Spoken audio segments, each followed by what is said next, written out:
historia mía, no en lo personal, lo que tiene que ver conmigo, sino que puede ser muy similar a la historia de muchas personas que han ocurrido. Según el entorno, cuando yo he nacido, las primeras sensaciones de quién era Dios fueron de mis padres. Y les decía, bueno, Dios es un Dios bueno, Dios es un Dios que te perdona, tienes que portarte bien. ¿Por qué? Porque si no, si te portan bien los niños van al cielo, si te portan mal van al infierno. Y como uno se asustaba, ¿no? Y encima para condicionarnos, nos decía, bueno, porque a veces yo le pegaba a mis hermanos o hacía cosas raras y me decía, bueno, cuando nosotros no te veamos, Dios te ve. Entonces, claro, la primera sensación es un Dios que te controla, un Dios que te vigila, un Dios que está siempre pendiente. Y creo que un poco todos hemos aprendido a conocer a Dios de oídas, de alguien que nos ha dicho, que hemos contado, y a medida que hemos ido creciendo hemos incorporado una idea, un Dios a nuestra imagen, a nuestra manera, a nuestra conciencia, que no necesariamente, muy probablemente no sea el Dios que fue revelado. Nos decían que tenían que portarse bien. ¿Y qué es portarse bien? Según la edad, decían, bueno, portarte bien es no pelear con tus hermanos, no portarte bien en el colegio, hacer caso a tus padres. Conforme uno va creciendo, ya los estándares van creciendo. Bueno, ya tienes que portarte bien, no tienes que salir, no tienes que desobedecer. Eso es como conocía a Dios según el entorno en que tenía. Cada uno puede ser diferente. Algunos pueden haber nacido creyendo que le han enseñado que Dios no existe o que Dios no es bueno. Pero ¿qué pasa? Cuando venimos a su palabra y ahí nos revela, Dios se revela a la humanidad, nos dice quién es, cómo es, cuál es su esencia, ahí empieza a cambiar un poco la cosa.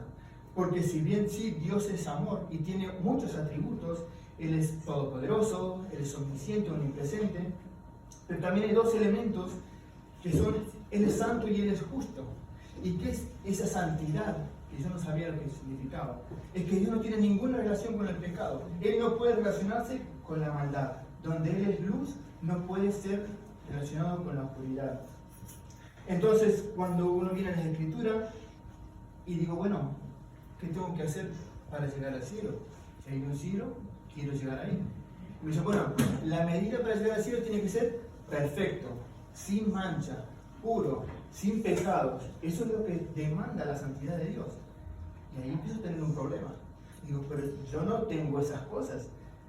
Yo he mentido, yo he odiado, he faltado el respeto a mis padres, he incumplido casi todas las leyes de Dios.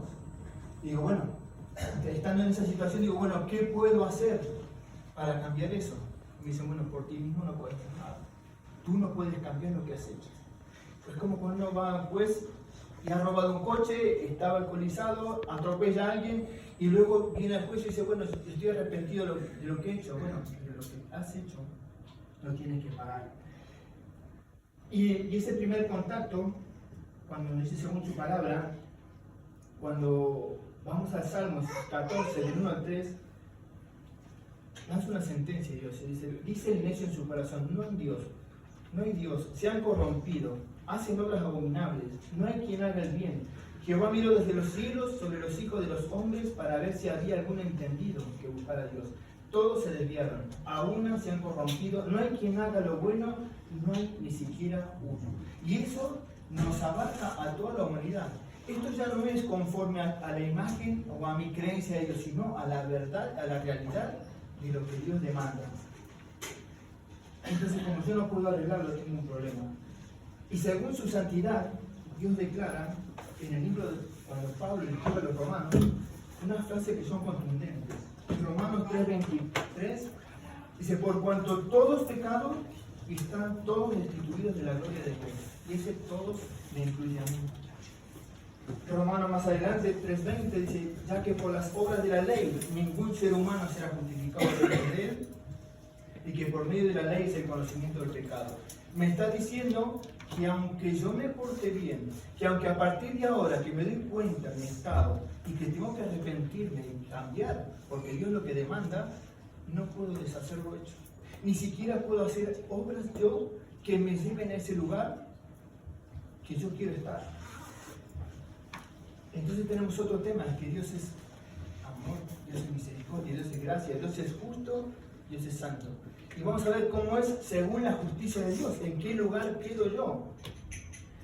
Y según la justicia de Dios, yo soy un pecador que merezco ser condenado. Según la justicia de Dios, no hay nada que yo pueda hacer para salvarme a mí mismo. Y según la justicia de Dios, yo no puedo comprar, no puedo pagar, no puedo hacer mérito para alcanzar esa santidad que requiere Dios. Pero estas son las noticias que a nosotros nos atemorizan y no nos gusta saber, pero es la realidad. A veces uno prefiere, es como si uno va al médico, te hacen unos analíticos, unos exámenes, y el médico dice, bueno, no le voy a decir la verdad para que no se sienta mal. A veces es necesario conocer la verdad para saber qué hacer. Y ahora vamos a ver cómo solucionó Dios ese problema. Cómo pudo hacer para que nosotros podamos acceder a ese cielo, a esa salvación y a esa gloria y estar con Él.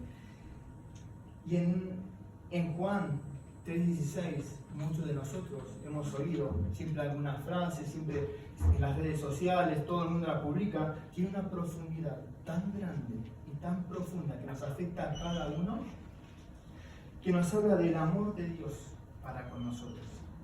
Dios no puede, en su justicia, perdonar al pecador porque sí. Él no puede decir como un juez injusto cuando uno va y dice, perdón, me arrepiento, sí, robé el banco, pero perdóname, es que no me sentía bien, no conocía la ley. No es posible.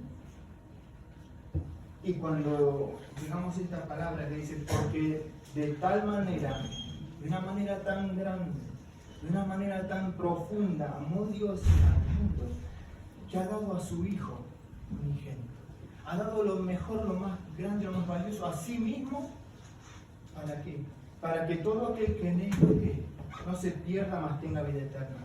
Porque no envió Dios a su Hijo al mundo para condenar al mundo, sino para que el mundo sea salvo por él.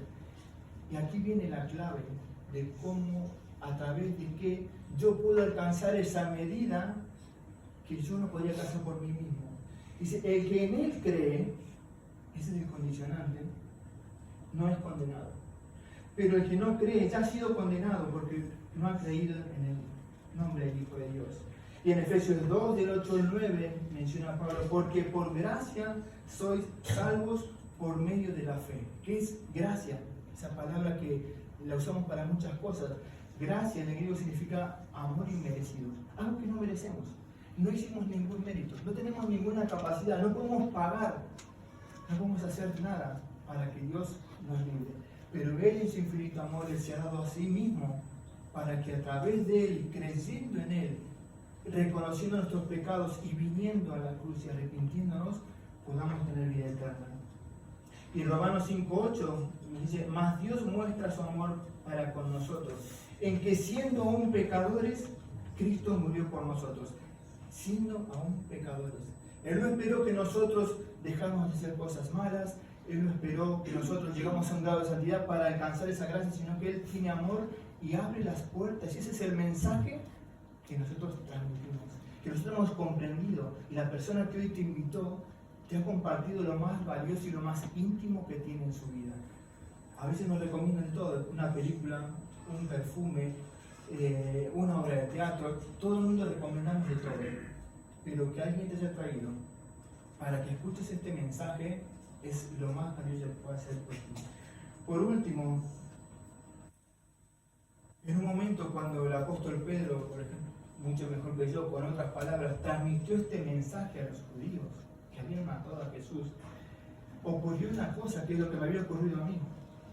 Y en Hechos 2, de 37 a 38, dice, al oír esto, este mensaje, y darse de cuenta de la condición en la que estaban, y el estado de perdición, que ya no cuenta ahí nuestro pensamiento, cómo imaginamos a Dios, podemos pensar que Dios va a hacer la vista gorda, y va a decir, bueno, mira, te portaste mal, hiciste muchas cosas mal, pero bueno, como soy tan bueno, como si fuera el único atributo de Dios, pues pasa. Dios no puede hacer eso. Hay un camino, hay un mediador, un único mediador, que es Jesucristo. Dice, al oír esto se compungieron de corazón y dijeron a Pedro y a los otros apóstoles, varones hermanos, ¿qué haremos? Esa es la pregunta de Jesús. ¿Y ahora qué hago? Y le dice, arrepentidos. Arrepentidos no significa tener remordimiento. Cuando los seres humanos, cuando hacemos algo mal, después nos sentimos mal, pedimos perdón, lo volvemos a hacer, nos sentimos mal, pedimos perdón, eso no es arrepentimiento. Arrepentimiento es cambiar absolutamente, dar un giro de 180 grados para que si voy por este camino en mi vida, en mi actuar, en mi hablar, yo haga ese cambio con la ayuda de Dios, porque para mí es imposible. Él nos dará un nuevo corazón y su espíritu para que nosotros podamos tener vida en Él. Y por último, este es un mensaje de esperanza. Sería más vendible un mensaje diciendo, bueno, mira, vengan a la iglesia y pórtense bien y con eso llegan al cielo, pero estaremos mintiendo. Tienen que pagar, dar ofrendas o dar limosnas para que Dios se apiade de vosotros, y estaremos mintiendo. Y estaremos diciendo, bueno, escojan esta religión y esta religión no, porque esta es la que salva, y le estaríamos mintiendo. Y también muchas personas que cuando encuentran esa condición quieren pagar de alguna manera, o flagelándose, o yendo de rodillas, como si eso de alguna manera cambiara la ley de Dios. Yendo de rodillas, haciendo muchas cosas, procesiones, haciendo obras de bien, entregando su vida, y eso tampoco alcanza. Pero entonces el mensaje que transmitimos es un mensaje de amor, es un mensaje de gozo y de alegría, no es de miedo. Nadie quiere asustar a nadie, pero yo, no sé vosotros, siempre prefiero que me digan la verdad. Que Dios lo bendiga. Amén.